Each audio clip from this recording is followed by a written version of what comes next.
Hello, how's your day going? Thank you very much for looking in. My day is going pretty good. It's kind of dark outside today though, really wintry and not much sun shining. But that is sort of coolio because this video is not so much to do with the sun. It's what we're all preoccupied with at the moment in spiritual circles. It's the full moon coming up, and that's coming up actually should be tomorrow if you're watching this on the day I post it, which is Sunday the 29th. Full moon is coming up on November the 30th. It's going to be a lunar eclipse at the same time, a penumbral lunar eclipse, which means there'll be light. You'll be able to see the light of the moon around the shadow of the sun, but it is still a very powerful lunar eclipse, and it's leading towards a total solar eclipse on the 14th of December. And this is an important thing about eclipses. They all kind of join up and lead to each other. So today we're going to have a Moonology oracle card reading and some tarot as well. Okay, I'm going to do a 5-card tarot reading as we go. So pick a number 1 to 5 in the tarot. But that doesn't come into it yet, right? Because I've got 2 cards here. And I didn't shuffle for these ones. I pulled them straight out of the deck. We'll do some shuffling in a minute. And 2 things here. Full moon eclipse, which is what's actually happening on this full moon. And I can't read it because it's backwards in the camera. Conclusions are within reach. That's what it's saying. Very mysterious, you know, and this is the thing about conclusions being in reach and, you know, stuff happening that you want to happen. And maybe it's not exactly what you want to happen, but what we all want is clarity, you know. So when conclusions are within reach, clarity is coming closer. And that is the great thing. So it's a full moon eclipse. We're looking at it through the trees there. And so there's some earth energy. Let us, friends, get ourselves grounded. I'm sure a lot of you know how to do that. But just to kind of recap on it, visualize roots coming out of your feet and going right down into the earth, wrapping round the earth's core and holding you on really, really tightly. So you can move if you want to, you can do whatever you want, but no one can come along and knock you over. No human being, no spiritual energy can knock you over because you've grounded yourself in Mother Earth. Now, there's a big playoff between earth energies in some people's minds anyway, not in mine. But for some people, there's a big playoff between earth energy and the angelic frequency energy, which we see as coming from the sky. But really, the whole point of grounding spiritually is that we're drawing down those wonderful divine truths from the heavenly realms into the goodness of Mother Earth. So ground yourself, guys. That's really important because those conclusions are coming in and they may shock you. They really may. Look at the crazy colours that are appearing on the moon in this card. It could be really, really random what happens. But whatever it is, it's going to bring clarity. That is a fact. I love the back of these cards. Look, it's all the moon phases there. And this is it, you know, it's a cycle. There will be another full moon pretty soon, late in December, in fact. When we get to the new moon, though, on the 14th, we are actually going to be having a total solar eclipse. So there's big things happening. In ancient Babylonian astrology, it's been said that, well, they worked it out really, that if you have a lot of eclipses in a year, it becomes a very complicated year. I think the most eclipses it's possible to have is 8 in a year, and we've actually going to be having 7 this year, 7 eclipses. So that's why it's been a crazy year, a difficult year, and a very complicated year, or at least it's indicating that that's why it is. Anyway, the other card I drew, well, I pulled out, looked through and found it. Full moon in Gemini, because that's what it's all about. That's what's actually happening. And I've spilled tea on it there as well. Sorry about that. Hope it dries off soon and doesn't leave a mark. And the answers you need are coming. So that actually goes very strongly with conclusions are within reach, which is what is the other card here. So the answers you need are coming. Okay, we all want clarity. We all want answers to questions. That's the main reason we use divination, actually. It really is. When you think about it, what are we doing with divination? We're trying to find answers. That's really what it's all about. Okay, so some more from the Moonology deck, no doubt, as we go forward. But I'm going to do a 5-card tarot spread now. And we'll do a reading. This isn't for any particular star sign. It's for you if you're drawn to it. So what number are you drawn to between 1 and 5? In fact, are you drawn to the idea of seeing this as a 5-card reading. You can do it whichever way you want because you are the intuitive in this. The most important interpretation on any reading you get is the one you put on it. And by the way, I'm going to be announcing the winner later on of the birth chart, the full detailed natal chart. So stay tuned to the end to watch that. I should have said that in the first minute, but I didn't. I'm just kind of still getting used to this. I've only been going for 12 years. You'd think I'd know by now, but there we are, I don't. Tarot del Fuego is what I'm going to use for this one. You might have seen my review on this deck that I put up a couple of nights ago.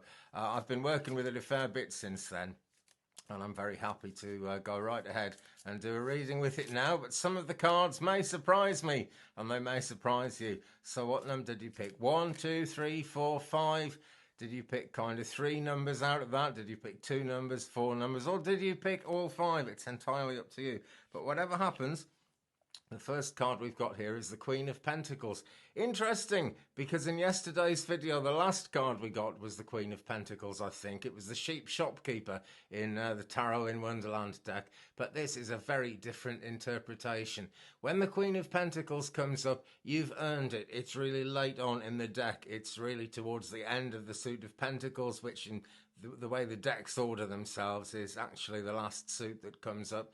So she's the Queen of Pentacles, very, very powerful energy, and you can reach out and you can take what you want. But look what is wrapped around her. I'm just going to have a closer look because I haven't read this one before. No, it's not a scarf, it's a snake. But is that snake acting like a scarf? The troubles we have in life actually make us wiser and actually give us insight into whatever we're doing, and it can make us a lot stronger, actually. All the time I've been working on YouTube and thinking I'd never kind of reach the magical 1,000 subscribers is informing me now as I go forward, because I very happily reached the 1,000 subs mark in the last week, and thank you so much to all of you who subscribed. Please hit that subscribe button, tap that bell if you haven't done so yet, and if you have, thank you very much. In any case, welcome, welcome, welcome. Now also here, we've got some sea creatures. The Queen of Pentacles appears to be under the sea, so I guess this is a sea serpent. And I guess this behind her is the sea. Yes, we can see the tops of the waves there. So there's almost a drowning feeling about this, but because it's such powerful energy, we're actually talking about rebirth from that, you know, that's the main thing. So the idea of grounding, of going down for, you know, really getting yourself rooted and really having that protection is powerful here. But we've got a squid here and an octopus as well. Lots of other stuff going on in this card, actually. But look how fragmented the Queen of Pentacles' dress is. It's very fragmented indeed, and yet all those fragments are hanging together and making what looks to me like a beautiful golden dress. And so if you're feeling fragmented, if your energy is kind of all over the place at the moment, and it is for a lot of us because our world is all over the place at the moment, think of that, you know, think of all those fragments coming back together, and know, my friends, that the troubles you've been through, and maybe troubles you're going through now, are actually all part of a golden robe, which will make you stronger. What doesn't kill you makes you stronger, you know. So a very strengthening effect in that card there. What are we going to have for card number 2? That's the question. I'm going to shuffle. I'm also going to cut the deck for this one. And it's the King of Swords. All very regal, this. We've just had the Queen of Pentacles. Now we've got the King of Swords. Queen of Pentacles, by the way, earth sign energy, so very much about grounding there, even though the card was under the sea. Taurus, Virgo and Capricorn are the earth signs. King of Swords, well, the swords are air sign energy, and Gemini, Libra and Aquarius are the ones to watch there. So what have we got with King of Swords? I'm going to take a closer look for myself, and he's blindfolded. Now, he looks like I'd look like if I had long hair, because my hair's kind of grey, and that's brought a lot of wisdom, and the kings are very wise characters usually. As we know, looking back through history, not all kings, not all presidents are the wisest of people. Isn't that the truth? But there's sort of looks like a loaf of bread to me down here, and it's got this laurel leaf going across it, which is making me think of herbs. So there's a bit of spice coming into life here, you know. There's the ordinary thing of bread and something interesting to go with it. It's also making me think of all the ancient Roman energies, and the Romans were really, really big on predictions, on divination. They used chickens. It was called Etruscan bird augury, and they used chickens to decide where the best place was to build their city. They'd let the chickens go, and wherever the chickens wandered to was the best place. So they kind of put all their buildings in place by what chickens said. So really, really kind of lean on your intuition. It's really, really important, because it is a very powerful time as we go into this full moon. It's incredibly intense, and there's actually a very intense axis going on between two of the fixed stars in the sky. That's Antares and Aldebaran, and when they get together, it is very tense. You get the eye of the bull opposite the heart of the scorpion, so really powerful energies going on there. And the King of Swords is just riding on top of those energies, but he looks kind of exhausted to me. And what's he holding in his hand? A sword, and he's pushed the sword into himself. So that's a bit of a grim thought there, really, isn't it? But death of the old self brings in birth of the new self. So maybe you've got to close doors in order to get more doors to open for you. The new doors don't really open until you close the old ones. It's that flow of energy which is forever going on. Okay, so onwards and upwards and inwards to the deck. And what have we got now? We have got... It keeps throwing up major arcana cards. I'm having a good shuffle here, but I guess that's the intensity of the energy. This is number 10. It's the Wheel of Fortune. And we've got this theme that repeats itself all over Tarot del Fuego. Well, two themes. One is fire, of course, which it would, because it's the Tarot of Fire. That's what Del Fuego is talking about. And there are eyes. There are all-seeing eyes all over the place. And so this is third eye energy, you know. This is the fact that particularly when the moon is full and when there's action going on with the moon, you will see more with your third eye than you will ever see with the round things at the top of your face. My cat is here. You want to come and say hello? Just a second. Come and say hello. I've got to meet my cat. Look, here she is. This is Marcy. She is beautiful. And she doesn't want to look at the camera either. So I'm just going to let her do her thing, which would appear to be to kind of sit on my lap and dig her claws in so I can't do anything. Right, back to the Wheel of Fortune. Now there, see, the cat coming in, random, but actually very welcome. So look out for those random welcome things going on, and look out for those spiritual signs, friends. It's really all in the third eye. That's very easy to say with just about any card in this deck, because they've all got this third eye imagery. But it's also, you know, it's the number 10, so it's that feeling of completion. And we know that's less than halfway through the major arcana, because there are 22 cards in it. So it's the 10 of completion that leads on to the next leg of completion. Things are always moving on. It also looks a bit to me as if it's snowing in the sky in this card. So that's appropriate for this time of year, is it not? You okay, cat? Yeah, I think she's okay there. I think we're fine. Gonna have a shuffle. What do you think I should pick next, eh? What, this one? I don't believe it. We've actually got one that is not major arcana, but it is a really powerful card. It's the Two of Swords. And actually moving on from the number 10 card there, this is really positive, because this is the 2 of the next leg of the journey. You know, if you look at numerology as going in tens, this is, you know, starting the next phase of the journey. But getting through 0 and getting through number 1 in one hit and going straight to number 2, it's the 2 of Swords, though. And the Swords, again, air sign energy, Gemini, Libra and Aquarius. Maybe that's you, maybe that's someone around you, or maybe you've got those influences in your birth chart. And if you haven't had a birth chart done yet, do get one. You can get them free of charge from all the big astrology websites, and you can even email me at 35and83@gmail.com, and I will produce one for you for a small fee, but it will be very, very detailed and kind of leave no stone unturned. That's how it goes. Now, these swords are leaving no stone unturned by the look of it. They're really kind of cutting into this guy on the one hand, but on the other hand, they are actually sort of in front of his face in a way. It's not actually all that close to, not really all that close to kind of actually cutting the guy up. He's going to be able to keep going here, But there are decisions to be made, and they need to be made in balance, because this is the Two of Swords. So we've got that idea of balance. Don't put the decisions off, friends. When we get the intense energy of the full moon, that's a really good time to start making decisions. And as we've seen, we're going to be getting a lot more clarity about where we need to be going in life and what we need to be doing. Okay. So that was, let me see, 1, 2, 3. That was card number 4, which only leaves card number 5. And then we'll have a look at some Moonology cards again, see what comes out that way. I've just dropped one on the floor. What was it? It's Major Arcana again to finish it off now. It's the Tower of Destruction, but we've got all-seeing eyes all over that tower. So something is really splitting open in our inner minds and our consciousness. The pineal gland is busy, friends, because that's what the third eye kind of works with in the brain. And the third eye is always looking inwards, you know. That's the point of the third eye. It looks inwards, and it's actually trying to get us to do some soul searching. It's a bit like the Hermit or the Hermit card side of life, if you will. But what we've got here is the Tower of Destruction. Now, it's a big fiery thing going on. I don't suppose it's very comfortable for anyone who lives in that tower, but nevertheless, oh, the cat's gone again. She's gone to sleep on the bed. I'm not surprised, really. What was I on about? Gosh, I get distracted so easily.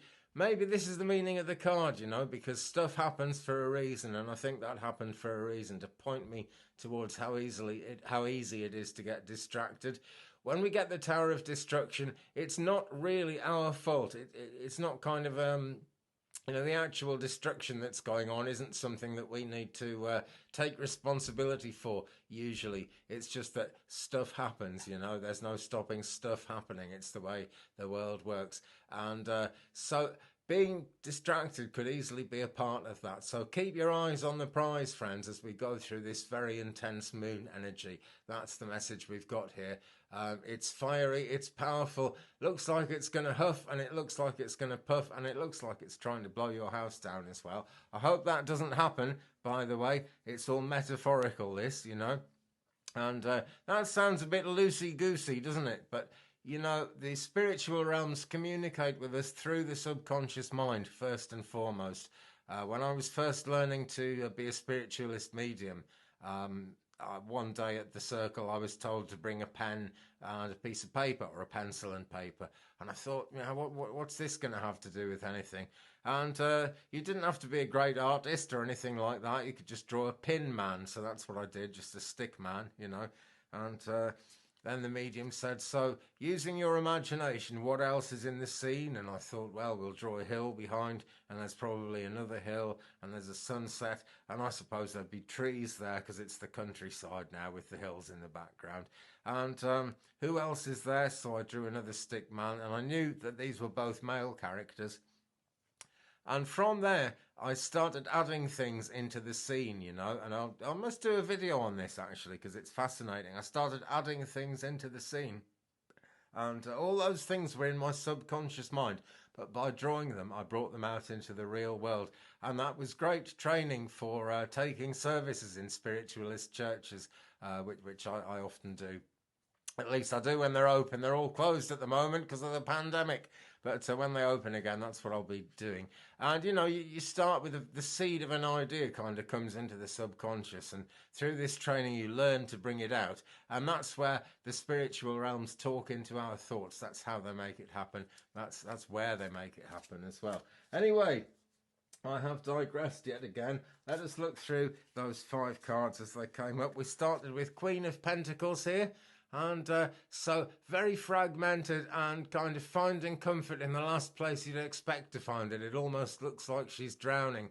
But the snake has got hold of her there. Kind of a scary snake, but that's her best chance of floating to the surface. And I guess she does. So floating to the surface is what card number 1 is all about. I've now only got 4 cards in my hand. I don't know what happened to the last one, but I can remember it was the Tower of Destruction. So that's coolio. What did we get next? I've got them all jumbled up, friends. I don't know which card is which now. I hope you were taking notes as you went through this.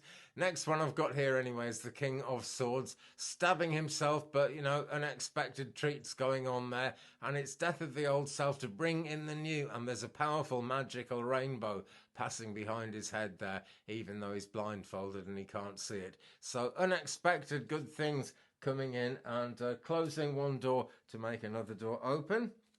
And then we had, what was it? The Wheel of Fortune, number 10. So we're really looking at completion there, aren't we? And, you know, the Wheel of Fortune never stops turning, but it reaches moments of completion where you can actually jump off. And third eye images all over this one. Two of Swords came up next. So we're starting that new journey. It's not an easy thing, and decisions really have to be made. And, you know, they do. When we've got a decision that nags at us and we really don't want to go ahead and take that decision, the fact is it's really important to take that decision and to actually act on it and to get things happening. Let me just look. What did I do with it? What did I do? No, I can't find anywhere, but the next one we had was the Tower of Destruction anyway. So we'll just do one Moonology card. The video is kind of getting along at this moment, so we'll just do one more Moonology card. And this won't necessarily be the moon phase that we're in at the moment, which is right on full moon just about. The one I've got here, well, actually it is. The one that's come out is the full moon card. So it is actually very relevant. And surrender to the divine is what it's saying. Now that goes so strongly with all those 5 cards that I've just brought out there. So, you know, mull those cards over in your mind and think of this. Think about surrendering to the divine. Because there's so much energy with the full moon. You've got no choice but to give into it, really. That's just the way it goes with full moons. That's how the energy ticks. Anyway, I've been promising for the last few videos that I was going to do a subscriber giveaway. I used my random number generator and it threw up number 20. So I counted down my list of subscribers and that gave me the name Melissa Montgomery, which has come up in mirror writing there. So Melissa, if you'd like to have your full natal birth chart done by me, email me at 35and83@gmail.com. The email address is down there underneath the main part of the description. So are all my social media links, by the way. Follow me on social media, guys, because there are always things going on there that I don't put on the main YouTube channel. For example, an astrology forecast every day goes onto Instagram and Facebook too. So do get following me there. And anyway, yeah, Melissa, get in touch with me, please, my friend, at 35and83@gmail.com. I'll need to know your date of birth and your place of birth.